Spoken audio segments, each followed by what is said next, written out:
Hello everyone and welcome back. We are going to talk about one of the most important concepts in networking. That's going to be TCP and UDP protocols, and I'm just going to compare them as well. So these are the backbone of how data moves between devices, and if you're on your CCNA journey or just trying to understand how the internet really works, this video is going to clear it all up. By the end, you will not only understand what TCP and UDP do differently, but you will also have a super simple memory trick to remember this forever. I'm just going to talk about all of it. So let's just get started.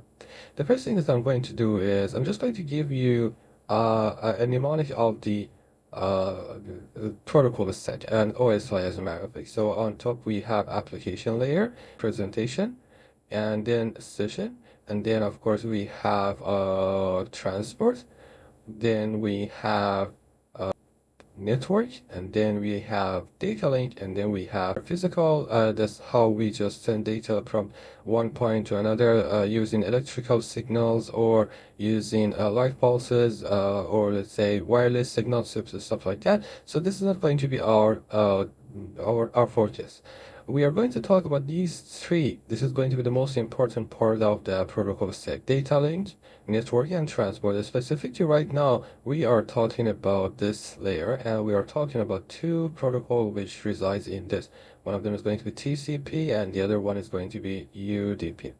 What it should mean, what each one of these mean, of course. Say we're talking about this program that right now is open in front of you. The slides that right now are open. Application is how you can see this data.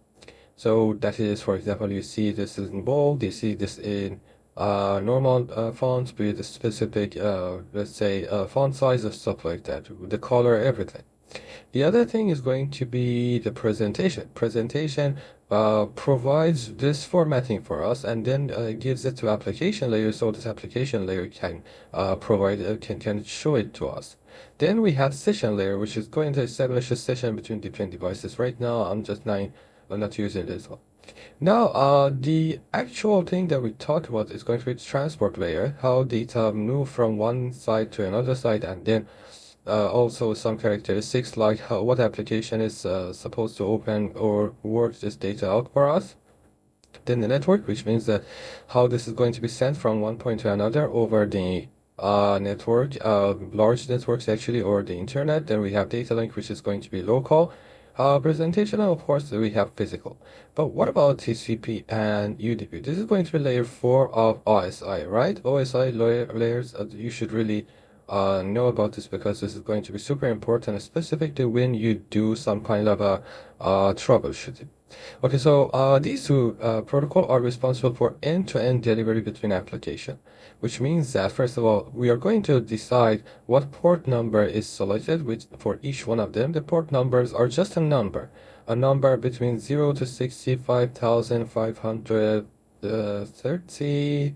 5, I believe, or something like that. That's a 16-bit value. You can say this is from 0 to 2 to the power of 16. So that's the final value that you have, because this doesn't start from 0, it starts from 1. So finally that's going to be 6 when you just get this number. But anyway, we start from 0. In networking and in computer world, we always start from 0. So there is a port number in here, which some of the port numbers we are going to talk about in a few seconds. You should remember them. Some of them are well known that you should know them, and some of them are random port numbers that have been chosen for this. So these are going to decide what application is going to open this program, and also the type of delivery, of course, is going to be important for us, which means that are we going to have a guaranteed delivery, which is going to be TCP, or are we going to just try to send the data anyway, and that's going to be UDP. So that's going to be internal delivery service inside your computer if you want to remember them. Okay, let's just go with UDP. This is a simple, fast, real-time test. So you should know that when we talk about UDP, User Datagram Protocol, this is connectionless. A connection does not really establish a connection. It just says that I am aware of your presentation on the other side, of you being present on the other side. So if you say connectionless, this means that I don't really care if you are there or not. I'm just sending the data towards you. whether you receive it or not, I don't really care. So there is no handshake, no setup, no guarantee. No guarantee means that if you do not receive it, I'm not repeating the data. That's something that I just sent it to you. So if a packet is lost, it's not going to be retransmitted towards you. It is very perfect for some specific scenarios, like voice, video, gaming. If I am on a live, for example, on Instagram, what you are receiving from me, you don't really care about what I have said a few seconds ago. If you miss a word, I'm not going to repeat it for you, right? That is the characteristics of UDP. There is no repeating, no retransmission. So it is like a phone call, continuous flow, minor drops, okay, no problem. If you cannot hear some things, you are not going to ask me to repeat that. So we just send the data, no response, nothing like that. But TCP, that's going to be a reliable connection. And for having this reliability, I need to make sure that you are there. And also, I need to make sure that you have received whatever I'm sending to you. Say, I'm sending you a file. I want to make sure that every bit of this file has been received by you correctly, and you just acknowledge that. Otherwise, the file is going to be corrupt. You cannot really open the file, right? So that is something that we care about in TCP. So that is connection oriented. And for this connection, first of all, we are going to have a three-way handshake. I'm just going to explain it in a second. Then we need to make sure that every bit of data that I sent to you, it is sequenced, which means that there is a number on that, there is a tag on that I make sure that you have received it. So on the other side, you are going to check the tags and say, I have received this one and this one and this one. And then I will make sure that you have received everything that I'm sending to you. And also based on the tag number that I just put on there, you can receive it and assemble it correctly. So if I break the data like this, for example, into multiple pieces, because I need to have data units, I need to have packets, I'm just going to put a sequence number of 1, 2, 3, 4, 5, 6, and so on and so forth. Then I'm going to send it to you, and you're going to receive it. Receive number 1, you're going to say, I received number 1. Then you're going to receive number 2, you say, I received number 2. You're receiving number 4, you say, I received number 4. Then you're going to receive number 3, you say, I received number 3. And then, based on the number that you have, you're going to assemble the data, and then finally your file is going to be there. So order is going to be important. What about this three-way handshake? When I am trying to, make sure that you are out there, I'm going to send you a SYN message, a synchronized message as a matter of fact. So you're going to receive the synchronized message, you're going to send me an acknowledge message, which means that I received your synchronization message. In the meantime, I'm sending you another synchronization message, which you are going to receive it and you're going to acknowledge that. So this is going to be a three-way handshake, which is very important to understand. Without this, and of course this is subject to a lot of attacks, which we are going to cover later, but without this, a connection is not established. If these three steps are done without any problem, then we say, okay, there is a connection between me and you, and we are going to keep that connection actually. Okay, let's just go with a comparison. A TCP is reliable, data is ordered, and then it is based on connection. So it is very much similar to handing a box to the other side and make sure that the other side has received it. UDP is fast, is lightweight, and connectionless, which means that I don't really care if you have received it or not. I'm just tossing the data to you, and whether you received it or not is not going to be my concern. TCP has accuracy and integrity. Every bit of a file should be, for example, if it is a file, of course, every bit of data that I send to you should have been received, should be received by you, and you should just tell me that you have received it. UDP doesn't care about this. UDP is all about speed and timing. I just send it. You receive it or not, you miss it or not, I don't really care. TCP is used for some specific type of data, like file transfer, as I gave you the example, like email, like web, for example. UDP is specific for real-time data most likely, or very small pieces of data that repeating that is not going to hurt. For example, like DNS. DNS packets are very, very small, and he don't really need kind of a acknowledgement from the other side. If the other side hasn't received it and you just guess that the other side hasn't received it, you're going to repeat that data again. Now comes the important part. How am I supposed to make sure that this packet is a TCP packet, a UDP packet, or just an IP packet? So we are going to have headers on top of the data. You know that this is my data, for example, a very long file that starts from this and ends here. And then I'm just going to, break it into pieces. And that piece should be in a way that I can just put it in a frame. A frame size is going to be normally 1500, or let's say 1518 bytes total. And that's not going to be a lot. So I need to make sure that some piece of data is going to be here, which is going to be this one. Let me just go with a thicker one. So that's going to be this. And then on top of that, I'm just going to add some more data. What is this data? For example, I need to add IP header. I need to add TCP header. And finally, I'm going to add, let's say, what is it? MAC header. So different headers, which are different pieces of data, has to be added to here.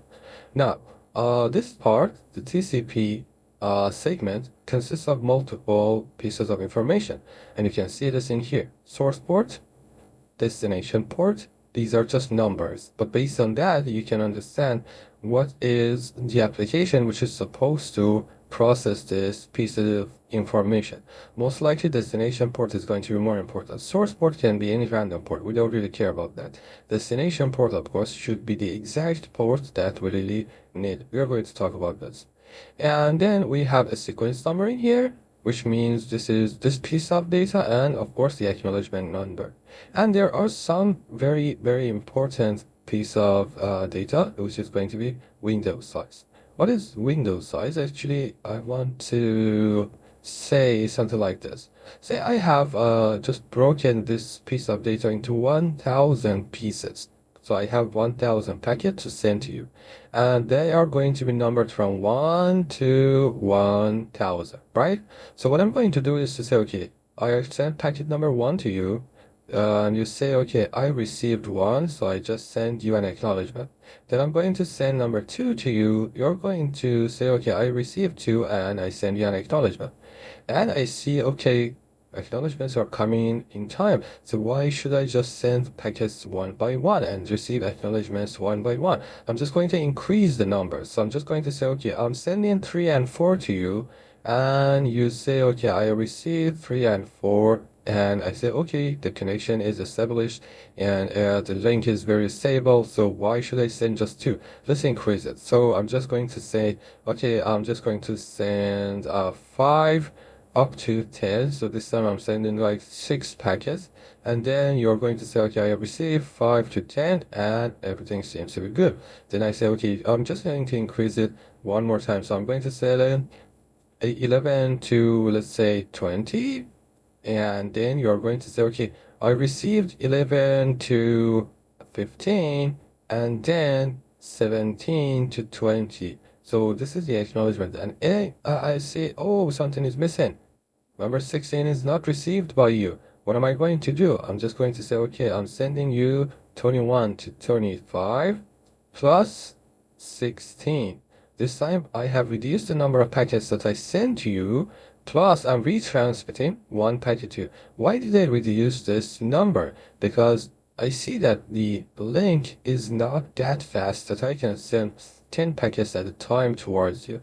This is going to put a load on the links, and links are not, are dropping some of the packets, and they cannot really reach to the other side. So the number of packets that we send to the other side, that's called window size. And window size is something that we increase it and decrease it, increase it and decrease it. And based on that, we can know how the data is going to be sent to the other side. Okay, so do we have anything like that for UDP? No, we don't. We just send the data. We don't care about the sequence number. We don't care about whether you have acknowledged it or not. We don't care about whether you have received it or not. We just send the data towards you. That is how UDP works, and we really even don't care about sequencing. Some of the port numbers, like I said, the destination port is going to be more important, so be very careful about this one. And you need to know this, and when I say you need to know this, I don't really mean that you should memorize it, because that's going to be memorized anyway, and you're going to remember it finally. So do not really put the pressure on you or on yourself to memorize it right now. But anyway, for example, HTTP, which is unsecure type of web transfer, is going to be port TCP/AT, and most likely TCP is very important for you. HTTPS, which is a secure web browsing, is going to be TCP/443. Some small pieces of data like ENS, that's going to be UDP port 53. For DHCP, these are again very small piece of data, so we use UDP for them, 67 and 68. Also, we have SSH, which is secure shell connecting to a network device to manage it using TCP/22. FTP for file transfer uses 20 and 21. I believe that 20 is control, 21 is data, or vice versa. I'm not so sure about that. SNMP is UDP 161. Again, these are small pieces of data.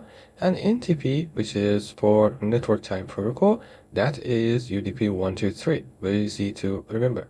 DNS can use both TCP and UDP depending on size. So, like I said DNS packets are very small, but if it is going to be big, then we can just go with TCP. So just see this. You're going to remember this. Don't worry about that. Okay, the memory hack now is going to be TCP takes there, UDP doesn't. TCP ensures reliability and order. UDP just skip checks for faster delivery. For scenarios, like I said, the browsing is going to be like TCP, email and file transfer are TCP, but video calls, gaming, streaming, anything real time goes with UDP. DNS, small packet, goes UDP. Accuracy goes TCP, speed goes UDP. Big packets go TCP, small packets go UDP. So this is very easy to understand. So we have a lab. Let's just take a look at how this works in a real lab.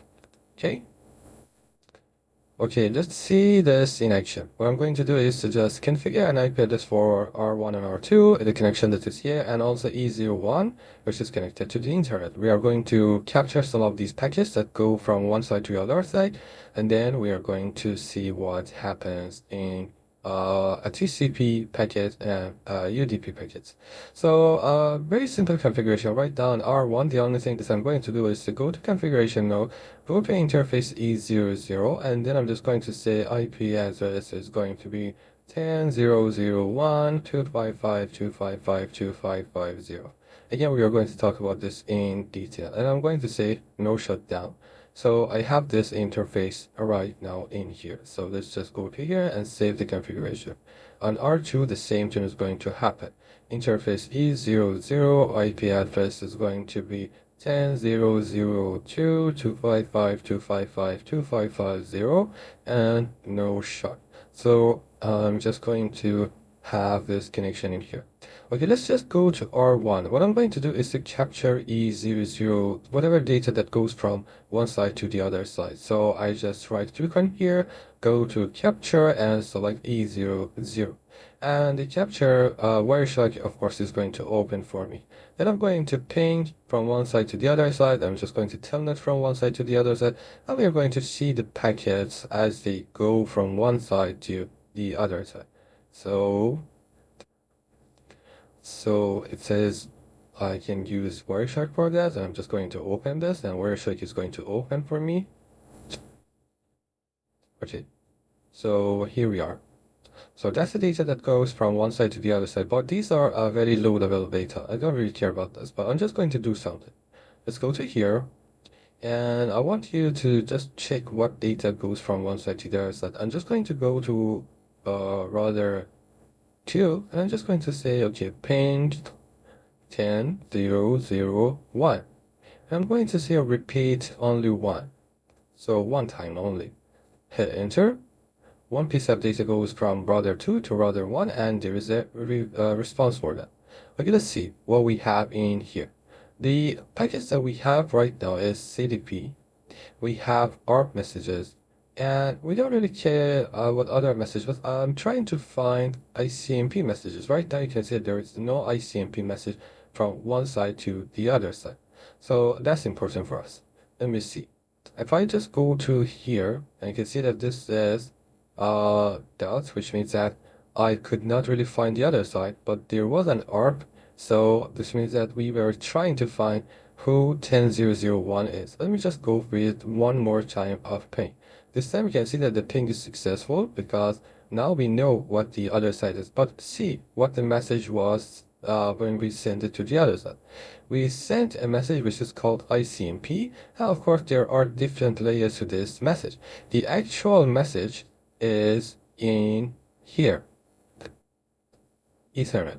On top of that, we have an IP header. And on top of that, we have an ICMP header. So inside the ICMP header, of course, there are some special type of information we don't really care about right now. But if I just go to IP header, you can see that I have the source of this packet, which is going to be 10002, and the destination, which is going to be 10001. There is no port number because it's an ICMP message. Okay, let's just go do something else. Now what I'm going to do is to go to router 2. I'm trying to telnet router 1. Just check the messages that come and go in here. Again, I'm not going to do anything special about this, but let's just do this. I'm going to say telnet 10001 and hit enter. Now when we have telnet, there are TCP packets that go from one side to the other side. And check this out. The first message is a SYN message. As you can see in here, it says a SYN message. If I just open this TCP header, you can see that the destination port is 23. That is because this is destined to telnet. The other side sees this port number and understands that this is going to be a telnet packet and it should just trace it like that. But anyway, this is a SYN packet, right? And you can see that this says flag is SYN. Now, in response to that, the other side sends another message. This is a reset and acknowledgement. It didn't say SYN and ACK. This means that I'm rejecting this. For that, we are resetting this. I said an acknowledgement, which means that I received your SYN, but I'm not sending you a SYN. I'm resetting this. Why? Because router 1 has not been configured with that. I need to do some kind of a configuration. You don't care about the configuration right now, but I need to do that so that router 1 accepts it. So if I just go to router 1 and go to configuration mode, I'm just going to say the username is going to be, let's say, Cisco. And password is going to be Cisco. And hit enter. Then I'm going to go to line VTY 0 to 4. We are going to talk about this, all of that, of course, in detail. Don't worry about that. I'm just going to say login local. And also, I'm just going to say transport. And we have input hit enter. So that is what I'm trying to see. This means that from the other side to here, now I am allowing telnet traffic. Let's just do this one more time. Let's go to router 2 and try to telnet one more time. You can see that the first one is connection was refused, and I showed you the packet that is a reset packet. And now I'm just going to try to do this. Now you can see that we have telnet traffic. The first packet is a SYN. The second packet is going to be an acknowledgement and a SYN. And the third packet is going to be another acknowledgement. So router 2 sends a SYN to router 1. Router 1 sends a SYN and ACK to router 2. Router 2 sends a ACK to router 1, which means that I acknowledge you. And after that, now we have the telnet connection, which is working right now. I have not started this, but anyway, this is going to be how it works. Okay, so I'm just going to press Ctrl C and get out of this connection. What about UDP? Now I'm just showing you the UDP packet. On R1, what I'm going to do is to capture E01. Let's just close this one because we don't really care about this one. So I'm just going to say start without save. I'm just going to capture E01. So I go to here, open capture panel for this, and then I'm just going to start doing some kind of a configuration. On E01, this is connected to a specific network, which I'm going to add the IP address for that. I'm going to say interface E01 is going to be no shot, and IP address is going to be 192.168.100, let's say 201, 255.255.255.250. And then you can see that there is a gratuitous ARP that is sent to the other side. ARP is a broadcast message. So you can see that if I just open this, this says this is gratuitous, which means that I am not sending this in reply to something. I'm just sending this so that others know that I am here. This is what we have in here. And the other thing that I'm going to do is to configure an IP route. So I'm just going to say IP route to everywhere, which is going to be 0000, and the mask is going to be 0000, and I'm going to say that should go to 192.168.102, which is my gateway. Now, if I try to do something, you can see that we have some ARP messages going and coming here. I don't really care about this one. I just care about the DNS. Now I'm just going to do this. I try to ping, let's say, www.google.com. Not ping a specific IP address, just a name, because now I want to see DNS queries. I hit enter. In here it says translate www. Oh, something is missing. And I need to say IP domain lookup. And also I'm just going to say IP main server is going to be 8888. Okay, so let's just do that one more time. Ping is going to be google.com. Hit enter. There you can see that we have some equal messages, which is request, and hit enter.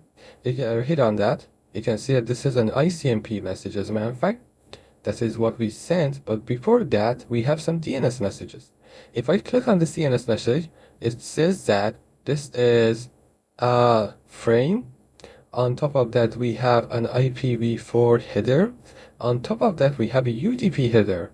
And on top of that, of course, we have a DNS query. But let's open this UDP header. Without opening this, you can see that the source port is a random number, 55,388, but the destination port is 53. That is DNS port.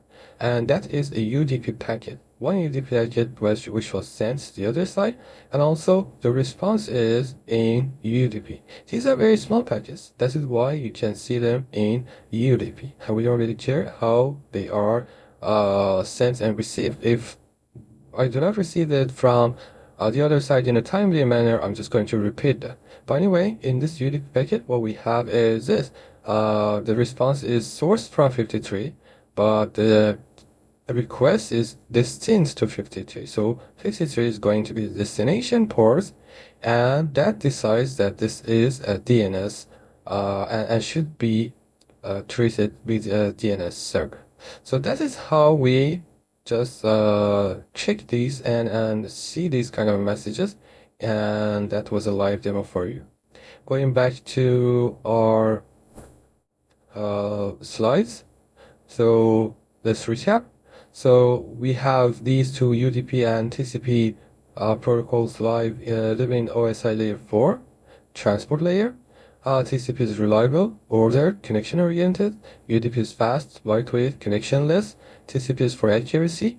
UDP is for real-time speed. And remember that TCP takes care, UDP doesn't.